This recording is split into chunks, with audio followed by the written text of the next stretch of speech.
بسم اللہ الرحمن الرحیم والفجر وليال عشر والشفع والوتر والليل إذا يسر هل في ذلك قسم لذي حجر ألم تر كيف فعل ربك بعاد إرم ذات العماد التي لم يخلق مثلها في البلاد وثمود الذين جابوا الصخر بالواد وفرعون ذي الأوتاد الذين طغوا في البلاد فأكثروا فيها الفساد فصب عليهم ربك سوط عذاب إن ربك لبالمرصاد فأما الإنسان إذا ما ابتلاه ربه فأكرمه ونعمه فيقول ربي أكرمن وأما إذا ما ابتلاه فقدر عليه رزقه فيقول ربي أهانن كلا بل لا تكرمون اليتيم ولا تحاضون على طعام المسكين وتأكلون التراث أكلا لما وتحبون المال حبا جما كلا إذا دكت الأرض دكا دكا وجاء ربك والملك صفا صفا وجيء يومئذ بجهنم يومئذ يتذكر الإنسان وأنى له الذكرى يقول يا ليتني قدمت لحياتي فيومئذ لا يعذب عذابه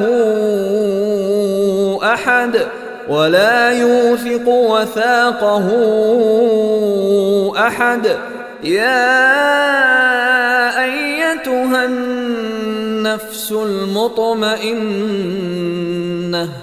ارجعي إلى ربك راضية مرضية فادخلي في عبادي وادخلي جنتي.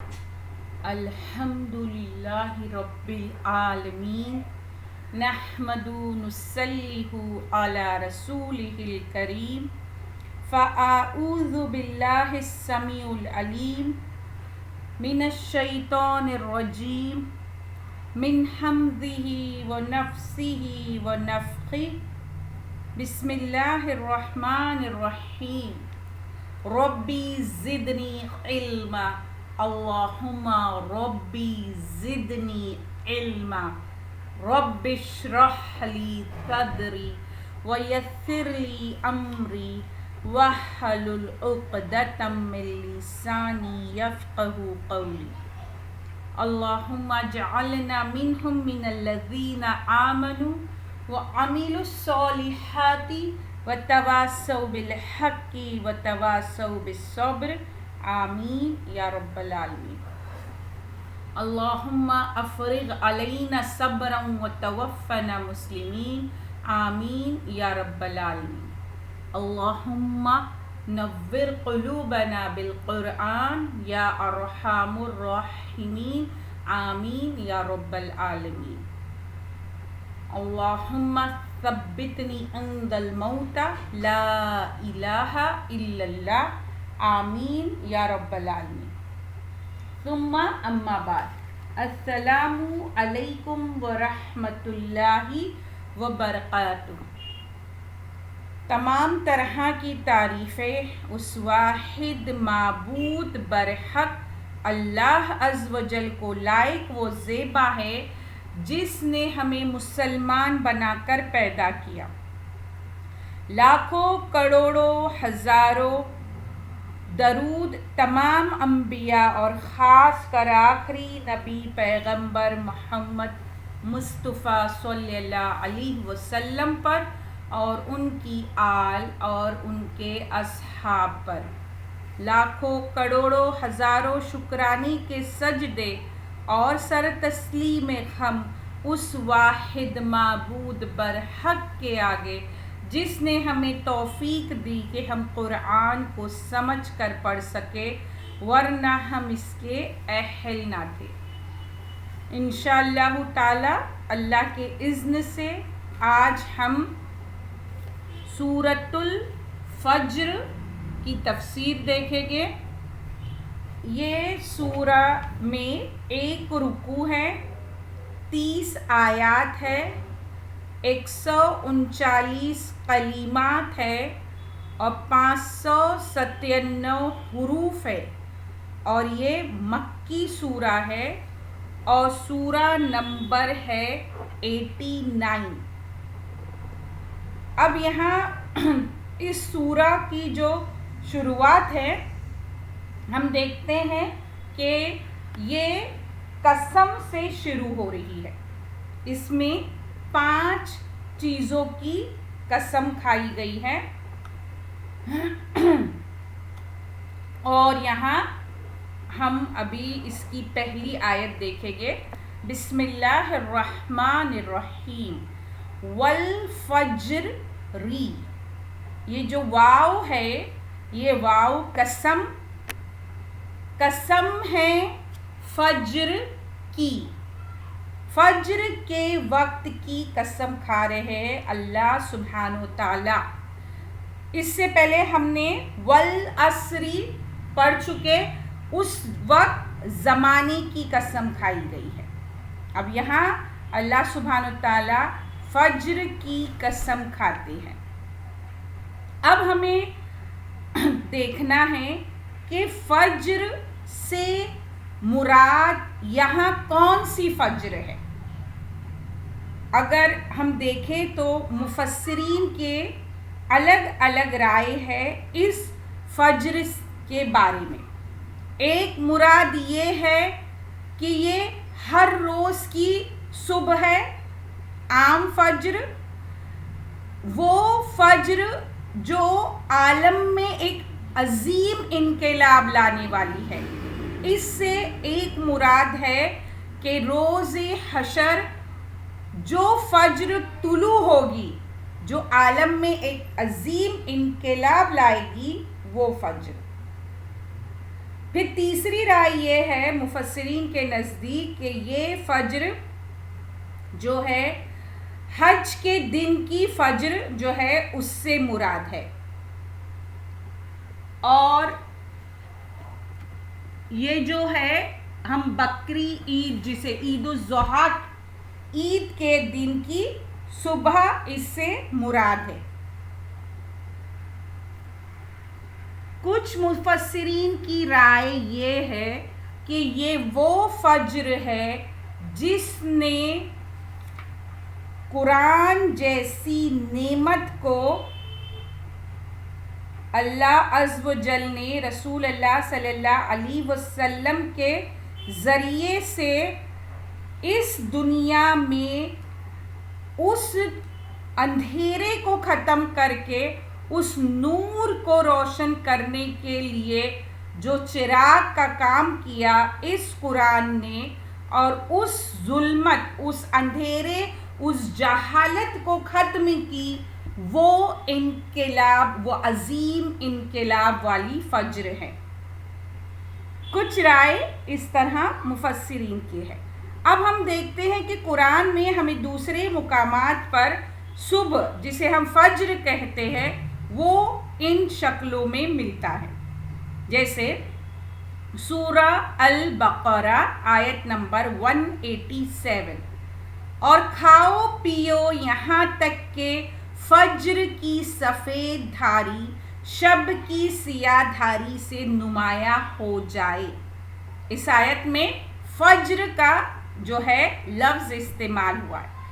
ہم سورہ تکویر آیت نمبر 18 میں دیکھتے ہیں، شاہد ہے صبح جب وہ سانس لیتی ہے۔ فجر کو ہم صبح بھی کہتے ہیں۔ سورہ مدثر آیت نمبر 34 میں ہے، شاہد ہے صبح جب وہ ہویدا ہو جائے۔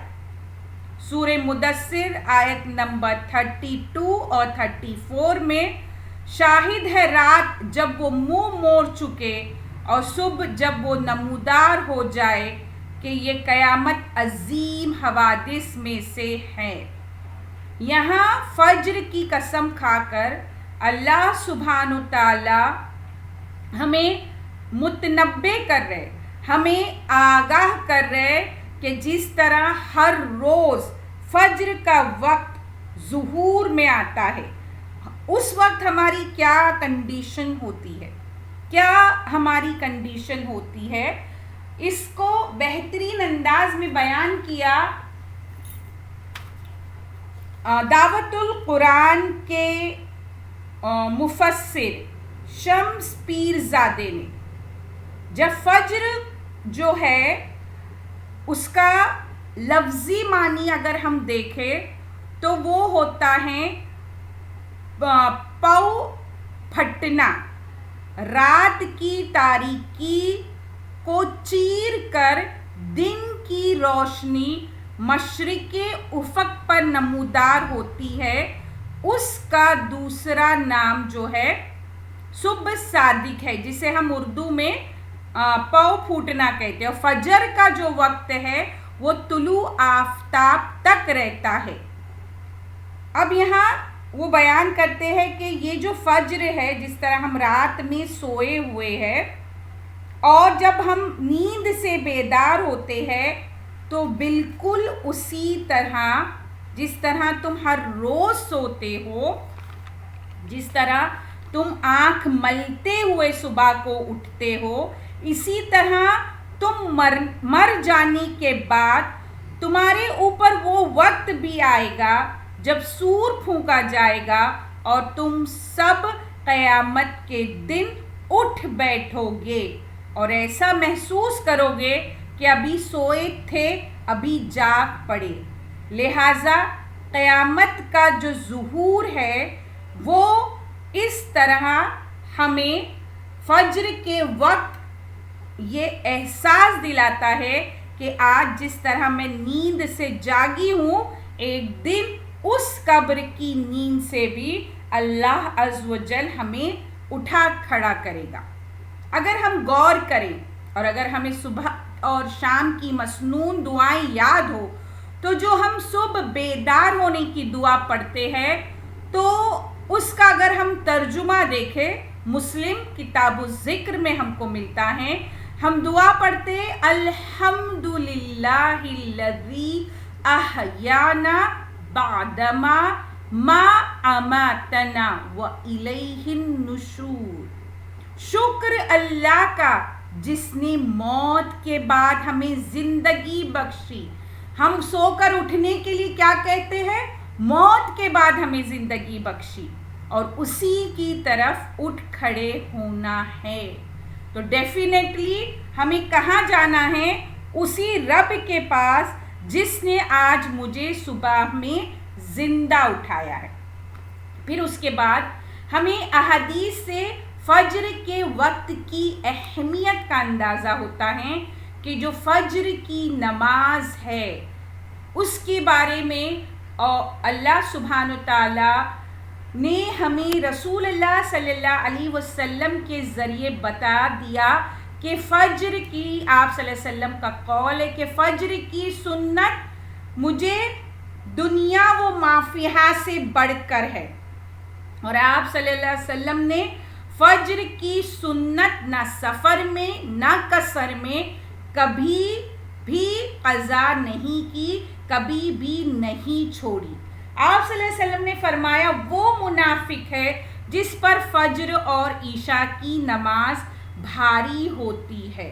آپ صلی اللہ علیہ وسلم نے فرمایا کہ اندھیروں میں مسجد جانے والے کو کامل نور کی خوشخبری دے دو۔ اور آپ صلی اللہ علیہ وسلم نے فرمایا کہ لوگوں کو پتہ چل جائے کہ ان نمازوں کا کتنا فائدہ ہے، یعنی فجر کا اور عشاء کا، تو وہ منہ کے بل گھسیٹتے ہوئے مسجد کی طرف آئے۔ تو فجر کی نماز جو ہے اللہ سبحانہ وتعالی ہمارا نگہبان ہو جاتا ہے۔ اللہ عز و جل بیان کرتا ہے کہ جس نے فجر ادا کی اس کا میں محافظ ہو گیا، وہ میری امان میں آ گیا۔ تو یہ قسم جو ہے یہ فجر کی وقت کی، فجر کی نماز کی اہمیت اور ان تمام باتوں کو ظاہر کرتی ہے۔ اور یہ تمام احادیث جس کو میں ابھی پڑھ چکی ہوں یہ سب صحیح احادیث سے ہے اور ان کی سند بہت اسٹرانگ ہے، مضبوط ہے۔ اس کے علاوہ اللہ سبحانہ وتعالی شکوہ کرتے ہیں ہم انسانوں سے، اور وہ اس طرح اس شعر سے بیان ہوتا ہے: کس قدر تم پر گرہا صبح کی بیداری ہے، ہم سے کہاں ہے محبت نیند تمہیں پیاری ہے۔ اللہ عز و جل کہتے ہیں کہ صبح کے وقت میرا بندہ میری ملاقات کے لیے نہیں آتا، کیونکہ اسے صبح کے وقت اٹھنا اور نماز ادا کرنا اتنا مشکل ہے کہ اسے نیند سے محبت ہے۔ اس کا مطلب اس سے کیا ظاہر ہوتا ہے کہ ہم اپنے رب سے جو ہمارا خالق اور مالک ہے اس سے اتنی محبت نہیں کرتے جتنا کہ ہم اپنی نفس سے کرتے ہیں۔ ہم اپنے نفس کو نہیں کچلتے اور صبح کے وقت سوتے رہتے ہیں۔ اب صبح کے وقت سونے کے جو نقصانات ہیں وہ اس طرح ہیں کہ صبح کے وقت سونا، فجر کے وقت سونا جو ہے تمام خیر و برکت کو اٹھا لیتا ہے۔ ایسے بہت سارے نقصانات ہیں جو ہمیں پریکٹیکلی دکھائی دیتے ہیں۔ یہ ہے فجر۔ اب ہم آیت نمبر 2 پر آتے ہیں۔ آیت نمبر 2 میں قسم کھائی جا رہی ہے وَلَيَالٍ، قسم راتوں کی، عشرٍ، 10 راتوں کی قسم کھائی گئی ہے۔ اب یہاں جو ہے 10 راتیں جو بیان کی جا رہی ہے، جس کی قسم کھائی گئی ہے، وہ اکثر مفسرین کے نزدیک ایک اجماع ہے اس بات کا کہ یہ ذی الحجہ کی ابتدائی 10 راتیں ہیں۔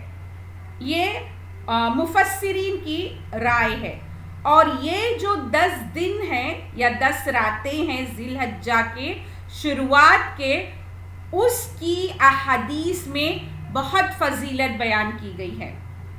ہم کو حدیث ملتی ہے صحیح بخاری 969 حدیث نمبر ہے۔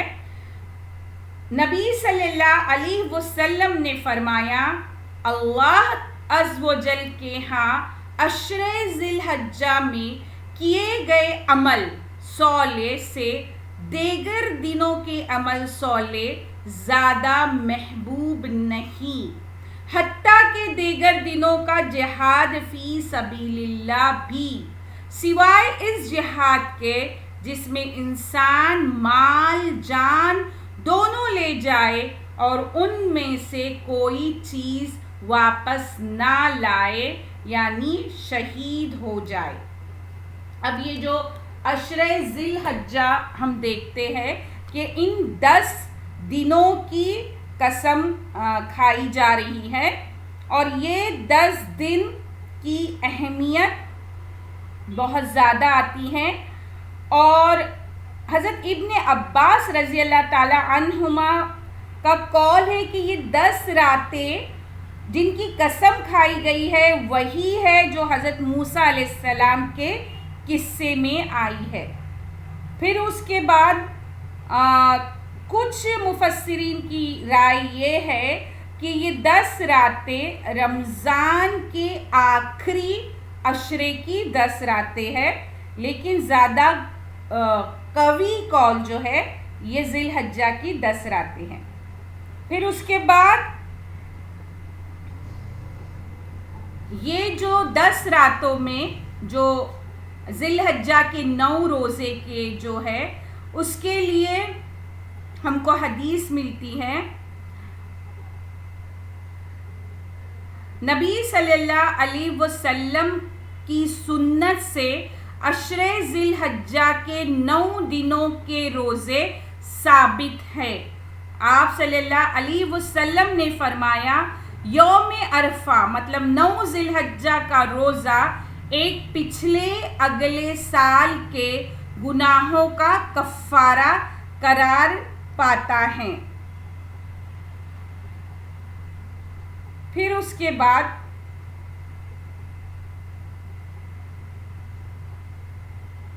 یہاں جو ذی الحجہ کے روزے کی بات ہے اور اس کے بعد جو 10 دن کی اہمیت ہے، تو ان 10 دنوں میں ہر طرح کی نیکی کے عمل زیادہ سے زیادہ اللہ ہمیں توفیق دے کرنے کی۔ اس کے بعد ہم دیکھتے ہیں کہ آیت نمبر جو 3 ہے وہ ہے وَالشَّفْعِ وَالْوَتْرِ۔ اب یہاں وَالشَّفْعِ دیکھتے ہیں ہم، اور جو قسم ہے وہ جفت کی شفعی، اور جو قسم ہے طاق کی۔ اب یہاں جو شفعی ہے اس کا جو لفظی ترجمہ ہوتا ہے جوڑ۔ اب یہاں جیسے ہم انگلش میں ایون اور آڈ کہتے ہیں، ہے نا، اسی طرح یہ عشر اور شف اور وتر جو ہے وہ جفت اور طاق ہے۔ اس ایک آیت کے بارے میں 36 اقوال ملتے ہیں، 36 رائے ہے مفسرین کی، مگر میں یہاں مسند احمد کی ایک حدیث میں ہمیں ملتا ہے رسول اللہ صلی اللہ علیہ وسلم فرماتے ہیں کہ عشر سے مراد عید الاضحیٰ کے 10 دن اور وتر سے مراد عرفے کا دن ہے۔ پھر اس کے بعد دوسرا قول ہم کو ملتا ہے کہ شف جو ہے قربانی کا دن ہے، وتر سے مراد عرفے کا دن ہے۔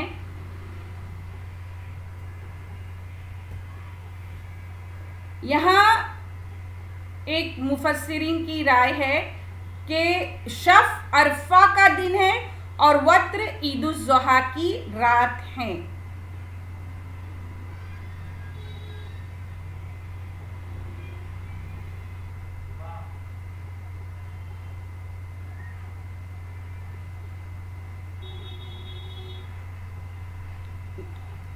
مفسرین کی رائے ہے کہ شف مخلوق ہے اور وتر اللہ سبحانہ وتعالیٰ کی ذات ہے۔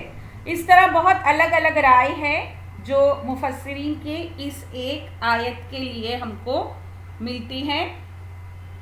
مقصد ہمیں یہ سمجھنا ہے کہ یہاں اللہ سبحانہ وتعالیٰ نے جو ہے ہر جوڑے کی قسم کھائی ہے، اور یہی چیز ہم کو سورہ زاریات آیت نمبر 49 میں ملتا ہے، اور ہم نے ہر چیز کے اندر سے جوڑے پیدا کیے تاکہ تم یاد دہانی حاصل کرو۔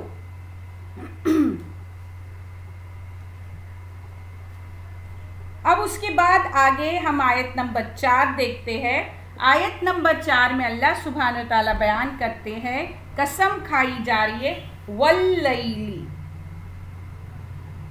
رات کی قسم، اذا جب یسری، جب وہ چلے. یہاں پر ہم دیکھتے ہیں کہ رات کی قسم کھائی جا رہی ہے جب وہ چلنے لگے یعنی ختم ہونے لگے.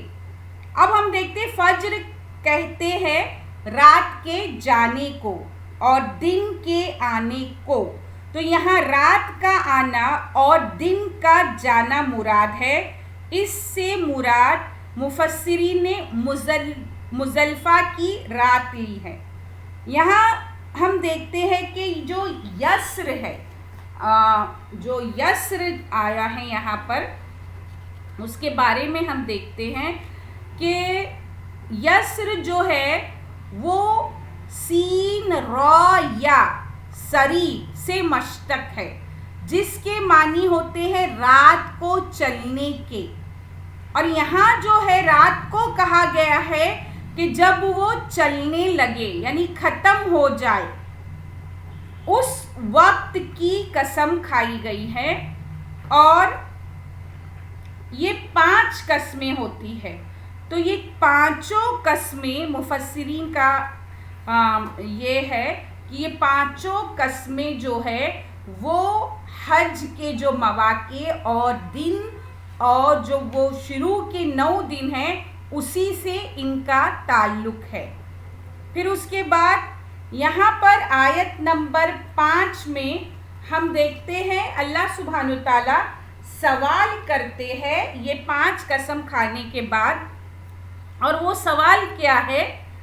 سوال حل جو ہے وہ کوئسچن ورڈ ہے. کیا فی ذالکا اس میں قسمن مطلب اس قسم میں لذی حجر ہر عقل مند کے لیے کیا ہے؟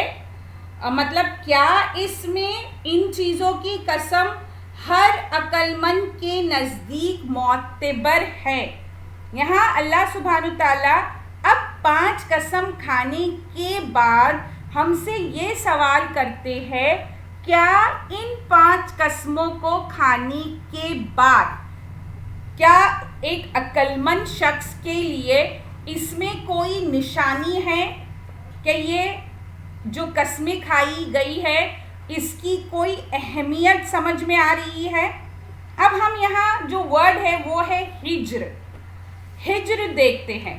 اب ہم اگر ایک عام معنی دیکھیں تو ہم حجر اسود ہے نا، ہم حجر کے معنی کیا ہوتی ہے؟ پتھر، ہم کو پتہ ہے. اب یہاں پہ جو ہے معنی جو ہے اس کے یہاں ہجر سے مراد عقل لی گئی ہے. اور ہجر کے ایک معنی ہوتا ہے روکنا، منع کرنا. اب عقل چونکہ ہمیں غلط کاموں سے جھوٹی باتوں سے روکتی ہے اس لیے اسے عقل کہا جاتا ہے، ہجر کہا جاتا ہے.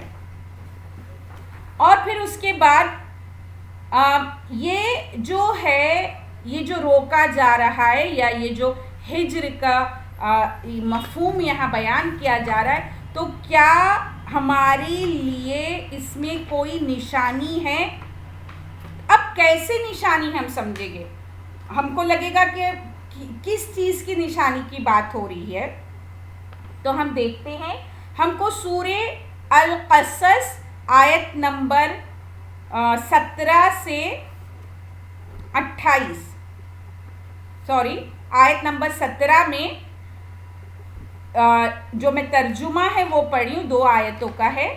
کہہ دو بتاؤ اگر اللہ تم پر قیامت تک برابر رات ہی مسلط کیے رکھے تو اللہ کے سوا کون معبود ہے جو تمہارے لیے ذرا سی روشنی لا سکے؟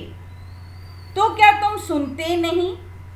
پوچھو اگر اللہ تمہارے اوپر دن کو برابر قیامت تک کے لیے مسلط کر دے تو اللہ کے سوا کون معبود ہے جو تمہارے لیے ایک ہی رات لا سکے؟